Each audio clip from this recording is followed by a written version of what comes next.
Hello everyone, आप सभी का स्वागत है इस चैनल पे।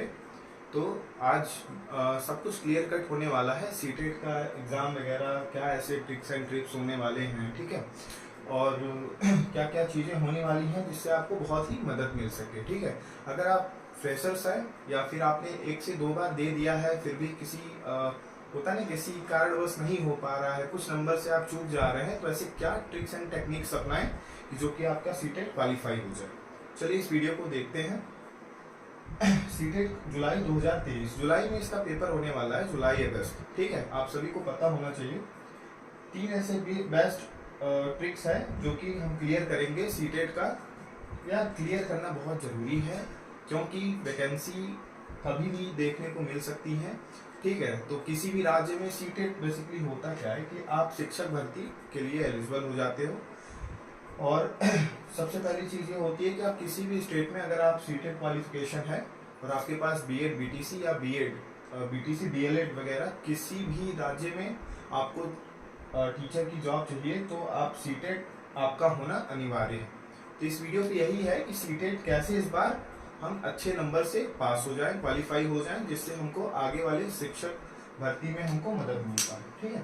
चलिए स्टार्ट करते हैं। सबसे पहले बिना कोचिंग के सीटेट पास, बिल्कुल आप बिना कोचिंग के भी सीटेट पास हो जाएंगे, ठीक है। कुछ टेक्निक्स हैं, कुछ ट्रिक्स हैं जो कि आपको फॉलो करने होंगे और आप आई होप अगर इतना फॉलो कर लिया और धीरे धीरे और भी अपने वीडियोस में कवर अप करूंगा उस चीज़ों को, तो आपको वहां से बहुत बेनिफिट मिलेगा और आप आई होप इस वीडियो को देख के बहुत कुछ काफ़ी कुछ सीख सके, ठीक है।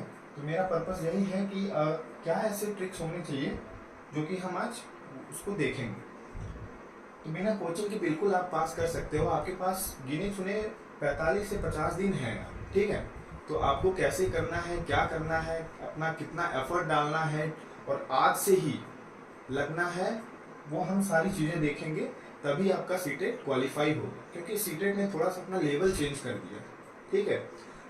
पिछले जब अभी हुआ था पेपर 2022 वाला, तो थोड़ा सा लेवल अपना अप कर दिया था, जिससे कुछ बच्चों को काफ़ी कठिनाई आई थी, ठीक है।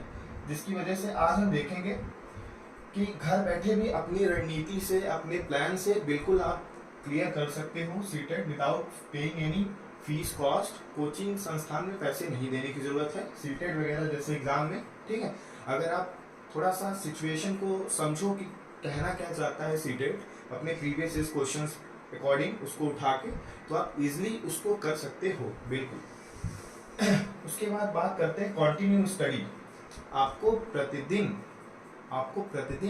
अपना जो स्टडी है वो जारी रखना है, गैप नहीं करना है, ठीक है। और प्रीवियस ईयर क्वेश्चन भी बीच बीच में लगाने हैं, जो कि बहुत ही इंपॉर्टेंट है। अब आपको करना क्या है कि अगर सीटेट पास होना है तो सबसे पहले 2021 और 2022 का जितना भी ऑनलाइन सेशन पेपर हुआ है, ऑनलाइन मोड जितना भी पेपर हुआ है, आप सबसे पहले इन पे फोकस करो, ठीक है।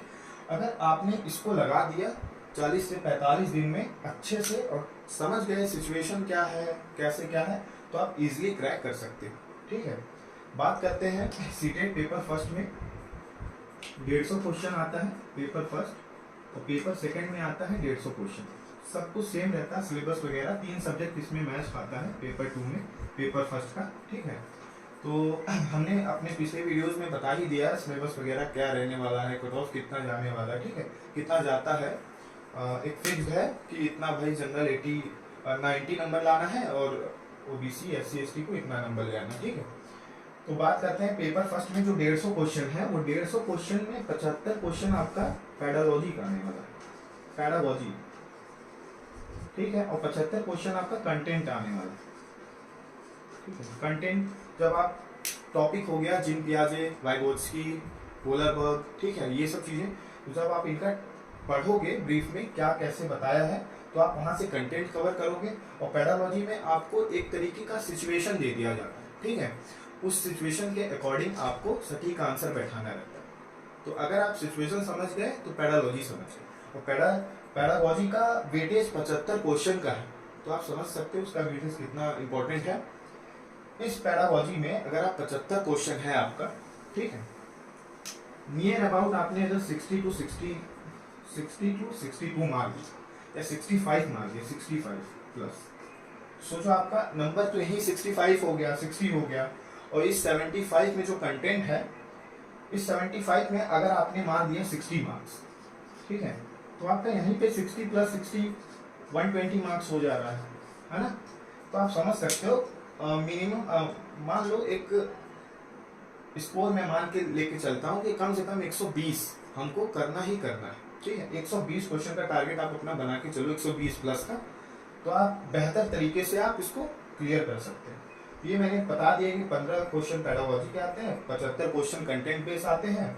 इतने इतने नंबर अगर आप अपने ले आ दिए तो एक अच्छा स्कोर माना जाएगा। उसके बाद बात करते हैं हमारे कुछ positive and negative tag words भी हैं जिनको हम समझ के अपने क्वेश्चंस को बेहतर तरीके से कर सकते हैं, ठीक है। तो आइए समझते हैं। पॉजिटिव वर्ड्स हो गया प्रोत्साहन, प्रोत्साहन करना बच्चों को, है ना।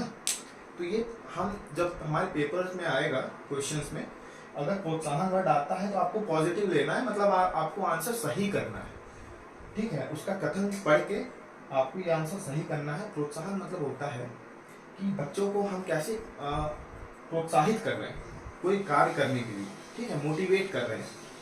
सृजनात्मकता, कोई भी चीज़ हम उनको क्रिएटिविटी के माध्यम से कैसे सिखाते हैं, ठीक है। उसके बाद बात करते हैं चर्चा पे। चर्चा भी उनको जरूरी है कराना, ठीक है। डिस्कशन वगैरह आपस में अवसर देना, बच्चों को अपॉर्चुनिटीज देना कि बेटा आप बिल्कुल कर सकते हो, आप ही कर सकते हो, आप होनहार छात्र हो, है ना। बच्चों को थोड़ा सा एक उसको उनकी लय में ले आना, जो चीज़ें चाहते हैं, बच्चों को सम्मान देना, बच्चों को अपॉर्चुनिटीज देना, ठीक है, जिससे वो और भी बेहतर तरीके से कर सके। तो इससे बच्चा क्या करता है, सीखता है, ठीक है। बच्चों का चाइल्ड सेंटर्ड अप्रोच होना चाहिए, जिससे बच्चा बाल केंद्रित शिक्षा होनी चाहिए, जिससे बच्चों को कोई भी कठिनाई ना हो। सबसे पहली चीज बात करते हैं कारण का पता लगाना। अगर पॉजिटिव टैग वर्ड्स है, कारण का पता लगाना। अगर बच्चा स्कूल नहीं आया, ठीक है, या बच्चा स्कूल नहीं आया और दूसरे दिन आते ही आप उस पर अगर बमक गए, है ना, मतलब गुस्सा करने लगे, भाई क्यों, तुम क्यों स्कूल नहीं आए, मतलब डांटना उसको ना, पीटना या चिल्लाना उसके ऊपर, एक ये शिक्षक की जो छवि है वो नहीं है। तो आपको कारण का पता लगाना है कि ऐसा क्या कारण रह गया जो बच्चा स्कूल नहीं आया, ठीक है, ऐसा क्या कारण है बच्चे में जो ये चीज नहीं सीख पा रहा है। तो आप उसका कारण का पता लगाओगे, उसको डिफरेंट वेज में सिखाओगे। बात करते हैं गतिविधि की। रोल प्ले के माध्यम से भी आप उसको सिखा सकते हो, आपस में एक्टिविटी वगैरह करा के आप उसको करा सकते हो। मीनिंगफुल लर्निंग होना चाहिए, अर्थपूर्ण चीज, है ना। ये सब हमारे पॉजिटिव वर्ड्स हैं। सहारा देना, स्कैफोल्डिंग जिसकी बात करते हैं, स्कैफोल्डिंग, ठीक है। बात करते हैं, जैसे देखो बच्चा क्या है, शुरुआत में जो उसको चीजें एक होती है ना कि एक सहारे की जरूरत पड़ती है, तो ये सहारा परमानेंट नहीं है, एक टाइम के लिए सहारा है, उसके बाद वो हट जाएगा। जैसे आप किसी बच्चे को आपने एक काम किया कि भैया चलो यहाँ से यहाँ तक आपको जाना है, मैं कर देता हूँ, फिर आगे यहाँ से यहाँ तक आप चले जाओ, तो हल्का से उसको सपोर्ट करना, उसी को बोलते हैं स्कैफोल्डिंग, पांड ढांचा जिसको बोलते हैं, ठीक है। बात करते हैं विविधता या विविधता का सम्मान करना। बिल्कुल सब बच्चे एक जैसे नहीं होते हैं ना, कुछ बच्चे किसी सब्जेक्ट में अच्छे होते हैं, कुछ बच्चे किसी एक्टिविटी में अच्छे होते हैं, तो आप उन सभी का ध्यान में रखते हुए बच्चों को एक समान एक शिक्षा देना है, ठीक है। किसी में जेंडर बायस या जेंडर, ठीक है, वो नहीं करना। चलिए बात करते हैं भेदभाव नहीं करना, डिस्क्रिमिनेशन नहीं करना, ठीक है। बात करते हैं निगेटिव वर्ड्स की। जैसे निगेटिव वर्ड्स में केवल आ जाता है, ठीक है। तो केवल क्या है, अपने आप में निगेटिविटी है, जो कि आपको प्रश्न में देखते ही आपको उसको रॉन्ग करना है ना, आपको उसको टिक नहीं करना है। केवल मैं बताता हूँ आपको एग्जांपल, केवल यही बच्चा कार्य कर सकता है, बाकी क्यों नहीं कर सकते, क्या आप तो उनको डिमोटिवेट कर रहे हो। तो आपको केवल क्या लेके चलना है, निगेटिव वर्ड्स है, रॉन्ग है, ठीक है। मात्र ही आप ही ये कार्य कर सकते हो बालक, बाकी सब बच्चे ऐसे। तो हतोत्साहित नहीं करना है, डिस्करेज नहीं करना है, डिमोटिवेट नहीं करना है कि बच्चे को कह दो तुम नहीं कर सकते ये काम, मतलब वो डिमोटिवेट हो जाएगा ना। तो आपको उसको प्रोत्साहित करना है ना, आपको उसको मोटिवेट करना है, अभिप्रेरणा देना है। बात करते हैं कठोर शब्द की, ठीक है। कठोर शब्द का प्रयोग नहीं करना है, फ्लेक्सिबल होना है, सजा की बात करते हैं, रटाना की बात करते हैं। बिल्कुल बच्चों को पनिशमेंट नहीं देना है। पनिशमेंट दोगे बच्चा डरेगा, सीखेगा नहीं, एक्सप्लोर नहीं कर पाएगा अपने आप को। चीज़ों को रटाना नहीं है, रोट मेमोराइजेशन बिल्कुल नहीं होना चाहिए। सब कुछ प्रैक्टिकल होना चाहिए और बच्चे के समझ में आना चाहिए। क्रिएटिविटी चीज़ होनी चाहिए, जैसे अभी हमने यहाँ पे बताया सृजनात्मकता, जो कि पॉजिटिव वर्ड्स है। और ये सब हमारा सजा, रटाना, कठोर, हतोत्साहित, मात्र ही, केवल, ये सब हमारे नेगेटिव पॉइंट्स। इसको देखते ही आंसर में हमें क्या करना है, क्रॉस करना है, सही आंसर हमें ठीक करना है। व्याकरण बच्चा 1 से 5 तक तो बिल्कुल नहीं सीखता है ना। पहले छोटी छोटी चीजें सीखेगा, वर्ड सीखेगा, अक्षर सीखेगा, वर्णमाला सीखेगा, है ये सब सारी चीजें सीखेगा। आते ही व्याकरण नहीं सीखता है बच्चा, ठीक है। बात करते हैं पुस्तक केंद्रित, शिक्षक केंद्रित। कभी भी बात करें कि पुस्तक केंद्रित, शिक्षक केंद्रित होना चाहिए, बिल्कुल नहीं होना चाहिए। जो शिक्षा होती है वो बाल केंद्रित शिक्षा होती है, चाइल्ड सेंटर्ड अप्रोच, ठीक है। बच्चों को मध्यस्थ नजर रखते हुए उसके अकॉर्डिंग वो कार्य करना है। बात करते हैं बच्चों के विचार को, भाषा को या त्रुटियां को उनको महत्व नहीं देना, ये गलत बात है। बच्चों का जो विचार है, जो उनके थॉट्स हैं, वो उनको डेवलप करने दो, थोड़ा सा बोलने दो, एक्सप्लोर होने दो। उसके बाद देखो उनकी जो भाषाएं हैं उनको फ्री होने दो। देखो अलग अलग प्रकार के बच्चे आते हैं, ठीक है, तो उसमें क्या होता है, अलग अलग भाषा होता है उनके पास, ठीक है। तो वो जो अपनी भाषा होते हैं, एक दूसरे से बच्चे क्या करते हैं, कोलैबोरेट होके उनकी भाषा को क्या करते हैं, अधिग्रहण करते हैं। तो इससे भी तो बच्चे सीखते हैं। तो ये सब चीजों को क्या करना है, महत्व देना है, ना कि ना देना है, ठीक है। त्रुटियों को, बच्चों की त्रुटियों को भी महत्व देना है, ठीक है। बच्चा अगर गलती करता है तो गलती से ही सीखेगा, ठीक है।